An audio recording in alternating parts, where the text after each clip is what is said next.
Welcome to another edition of What the Fuck Happenings in the YouTube Atheist Community and too much chatting and fun thing. Anyway, so yeah, a lot of chat rooming. Well, not that much really, just I had a lot of other stuff to do and blah blah blah, but there were, active evenings of whatever, conversation. So there was supposed to be a holiday conversation about value, real value, and that didn't happen. And so anyway, me and Piro did it instead, and it just goes back to the previous evolution videos in a sense that no one really wants to take account for the real nature of existence, and it's really not that complex an argument, and it's very frustrating because they won't stay on the subject. And this subject is, what's the nature of existence? And the nature of it is competitive attrition. I mean, it's the nature of it is chase what you don't really need, but you've been made to need it. And the example can't be any more perfect than, in my opinion, than the example that if we just change the scenario a little bit, we wouldn't be interested in the game. We don't lament the non-existent Martians. We don't cry for their absent Argentina. And it just illustrates the fact that it's only because we have a personal investment in this game that we wish to preserve it. It's like some teddy bear from our past. It's a fond thing in our brains, well, your brains, that has tendrils of attachment inside your head, and you can't comprehend the universe without your magnificent presence. And but that's all it is. It's just a perception in your head. I've said it. It's just a notion in your head that says any of this needs to exist, or that any of it's running anything called a profit. And when you point out how most of the living organisms on this planet waste, most of the living organisms on the planet get wasted to build up the strength of the mega monster, for the sake of this advancement in tool acquisition. And that as a byproduct of tool acquisition, we acquired this capacity to feel, and once that happened, this little stupid game became significant, because then you could harm, torture, wasted suffering. The most precious thing there is, suffering, could be squandered, and it's squandered grotesquely by crude natural forces. And there's not much, even a sophisticated attempt to refine the game can do with the game. The game is pointless competition, senseless ambition, merely contrived. It's notion in the head ambition. It's not something real that needs rescuing. There's no fire to put out. There's no emergency that needs our attention, in the sense that we don't need to create ourselves to put something out. There's no misery the universe has that we are the ointment to heal. We don't solve the problem, we make the problem. Existence is the problem, and it's a bleak and unpleasant truth to perceive yourself as not much better than a radar-equipped, tool advanced flatworm, and that's pretty much all you are. Most of our human ambitions are crude. They have to do with these visceral desires, hunger, horny, and this ambition thing, this ego alpha game we play, to feel satisfied that we are superior or better, and so we can call ourselves an us and compare ourselves to the thems and the theys. But anyway, so there, you know, this is enough of an argument right here, I think, for an intelligent person. An intelligent person should sort of be able to take what I just said and put it in its context and understand that yes, it's a replicating molecule, yes, we're tool-equipped monsters, yes, we pursue for contrived biological reasons, not for rationally constructed reasons, that the whole game is really just an addiction game. Consumption, reproduction, cannibalism, addiction. This is an easy, for an intelligence that should be able to say, yes, I can see how those are the components of the game. And but apparently there's people, I'm overestimating people's intelligence, clearly. So anyway, that's sort of what the conversation was to this afternoon, and it is just kind of funny, the on a personal level, just the interaction is just so, you know, it's a series of interruptions and changes of subject, and you know, the gameplay has gotten so personal that from a spectator's point of view, they probably don't even understand what kind of game we're playing. It's almost like when you see two really good chess players, you can't even figure out how they can move the pieces so fast, but it's because they know the strategy that's going to be applied ahead of time.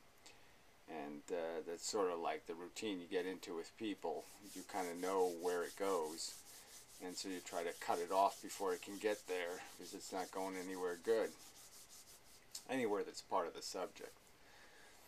So, yeah, so there's not much to say. I mean, I think I've done my job in the sense of making my counter-argument, and there's just this obnoxiousness to human beings who wish to just pretend that we don't have enough evidence. I mean, it even came up in kind of overt ways, you know, from Barklord, who I haven't seen in a while, so it was nice to see Barklord still hanging in there. But it was, you know, the generic argument that the truth is elusive, and no, most of it isn't. Most of your decisions, if you really thought about the decision that needs to be made, you know there's a right answer and there's wrong answers. You can certainly tell the wrong answers from the right answer, the ones that are potentially right from the ones that are likely wrong. That's pretty easy to do. And even if you can't find the perfect answer, you can find something close enough. And that's just the truth. And in describing the truth of evolution, the truth of the mechanics, the truth of our psychology, you know, these things have been revealed. They've been dissected and exposed, ripped open, and they're there to see. You can see it in yourself. You can hear the voices in your head. You can feel your motivations and your impulses. You can sense your bigotry, your prejudice, your will to cheat, to find some other answer. So it's all pretty, you know, this really shouldn't be something I have to argue with, again, like I said, people who have some literacy in the game of language, and the use of words. So, yeah, I really just don't think it's too obnoxious for us to say that we can describe the world around us, that there are describable things and they can be accurately described and in close enough language where, yeah, okay, maybe I won't tell you exactly how many ounces of fluid are in this bottle and all that kind of stuff, but I can give you enough of an idea of what this is. It doesn't have to be complete description. It just has to be essential description. And I think we can do that. We can achieve an understanding of the essential truth of our origin and the essential truth of what's valuable about our existence. And what's valuable about our existence is the feelings we consciously experience.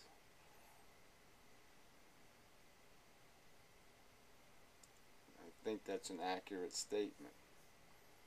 There's no other way to derive value but to create a feeling experience. Without feeling experience being a consequence of an action, if an action is not going to affect, if it's not going to cause or influence a feeling experience, if it's not going to create one or prevent one, it can't be meaningfully value relevant. For something to be value relevant, it has to affect something, creating conscious experience. So anyway, it's just not something I should have to argue, so I'll quit arguing because I really shouldn't have to, right? So anyway, not much else is news. I mean, kind of odd. I made another video, but I'm halfway through it and I don't know what the fuck he's talking about. I'm past caring to a point. Not very interesting, I guess is all I'm saying.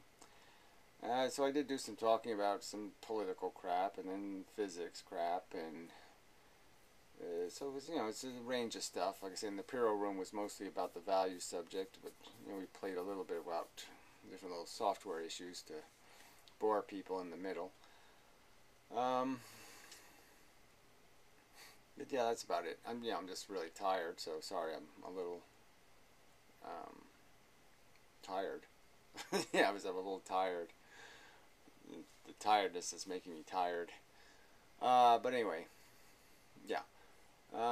So yeah, just keep doing what I'm doing, kind of thing. I want to do some more work on the physics stuff because I did think of some more stuff relevant to that. I did talk to Mr. Natural a bit about physics last night, so I enjoyed that. Maybe I'll do a room during the week. I don't know. I'll try to do a physics room, but there's just not too many people who can really have that conversation in any kind of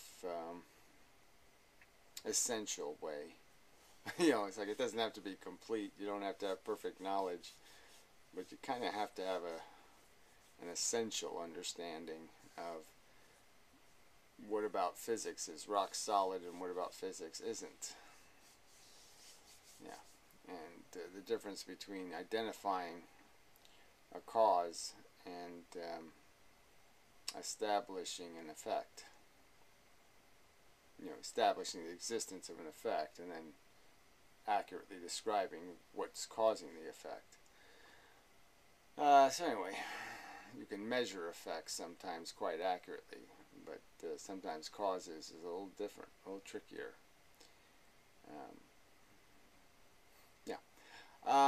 Because it gets into system dynamics, goes deeper. You do kind of have to understand whether you're watching dominoes flip or whether you're watching pancakes flip or whether you're watching flops flip. It's all depends on what it's made out of, how they're going to flip. So anyway, enough of that. What else? I thought there was other news, but Paul's ego, did see him a little while, but yeah, we weren't, I don't know.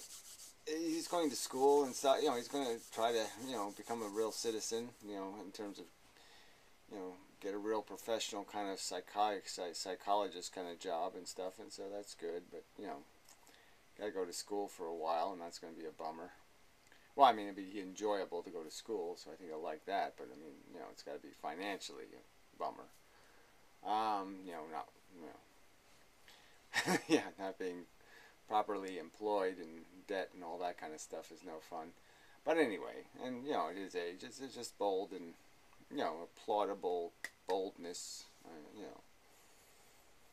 it's kind of an admirable recklessness. There's a time when there's time to, shit or get off the pot kind of thing, and, so he's shitting, I guess, right? Yeah, so that's good. Anyway, it was just good seeing him, so what can I say? He didn't tell any great stories or anything. But yeah, yeah, it was good. Didn't see too many regulars, I don't think, but you know, there was people that chimed in. You know, there seems to be a few more people lingering about who are talking now, and so it's good feedback, kind of conversationally thing, not too antagonistic, which is good too.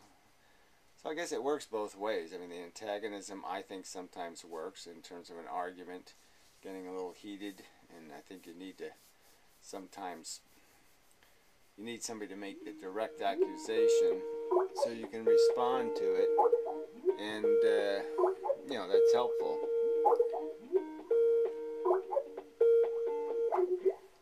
Yeah. Hey. Yeah, I'm on my Android. I don't think this will work. I'm making a video, fuckhead. But anyway, let me finish my video. All right, so yeah, till next week. Yeah, tune in for all the exciting adventures of no, it's not Underdog. But anyway, till next time and such.